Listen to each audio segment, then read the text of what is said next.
राधे राधे, जय श्री कृष्णा। आज के इस वीडियो में मैं आपको ज्योतिष शास्त्र के 10 अचूक नियम बताऊंगा, मतलब कि सीक्रेट एस्ट्रोलॉजिकल फॉर्मूलाज मैं आपको 10 बताऊंगा। आप इनको अप्लाई करोगे किसी भी जन्म पत्रिका में तो यह 100% आपकी भविष्यवाणियाँ, यदि इनके आधार पर करते हो तो 100% आपकी भविष्यवाणियाँ सत्य होती है। तो पहला सूत्र है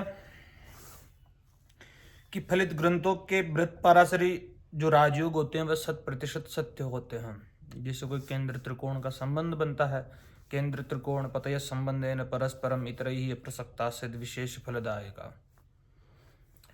तो केंद्र त्रिकोण का संबंध यदि कहीं पर भी बने, पाराशरी राजयोग जिसको हम कह सकते हैं, वह यदि उपस्थित होते हैं तो वह 100% सत्य होते हैं।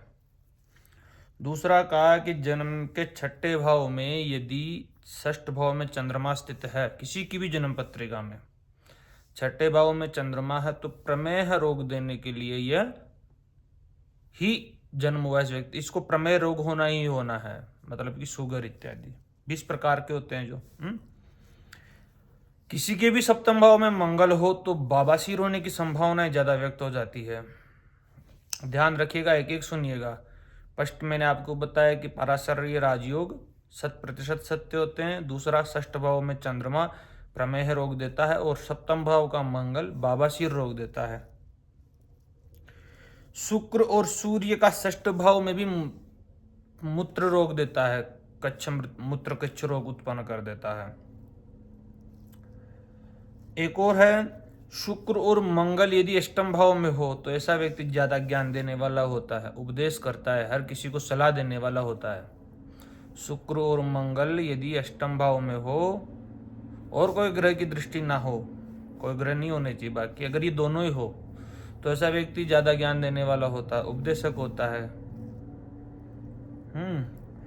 यदि किसी के भी जन्म पत्रिका के लग्न में, मतलब कि जो पहला जो लग्न रहता है ना, जिसमें राशि कोई सी भी आ सकती है, लग्न भाव में सूर्य स्थित हो तो सिर दर्द दे सकता है, अर्ध सिर दर्द, मतलब कि आधा सिर दर्द करे, ज्यादा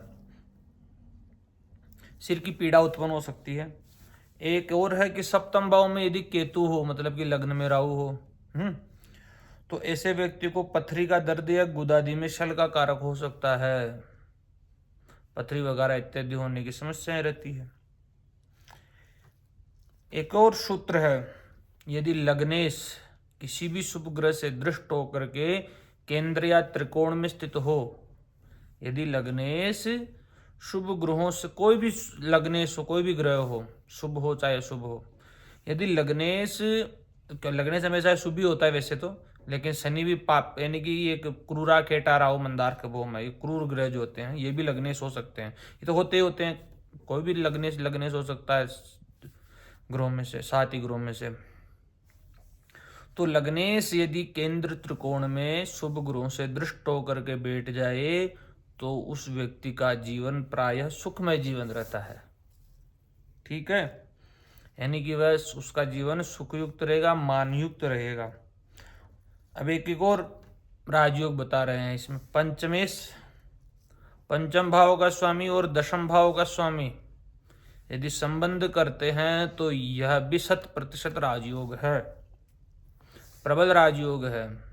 पंचम भाव का स्वामी, दशम भाव का स्वामी, यहाँ पर नवमेश दशमेश को नहीं लिया गया, जबकि धर्म कर्मादि नेतारो वन्योन्याश्रय संस्थितम राजयोग विति प्रोक्त विख्यात विजयी भवेत, इसको मना करके इस जो मेरे पास सूत्र है आप देखना, पंचम भाव का स्वामी और दशम भाव का स्वामी का संबंध भी नवम भाव के स्वामी और दशम भाव के संबंध के समकक्ष ही राजयोग उत्पन्न करता है। एक और सूत्र है कि पत्नी का सप्तम सूर्य हो तो वह पति द्वारा अनादर पाती है। ठीक है, तो ये मैंने आज आपको 10 सूत्र बताए हैं जो सीक्रेट एस्ट्रोलॉजिकल फॉर्मूलाज है, ये आप भी अप्लाई कर सकते हैं जन्म पत्रिका देखते समय। धन्यवाद।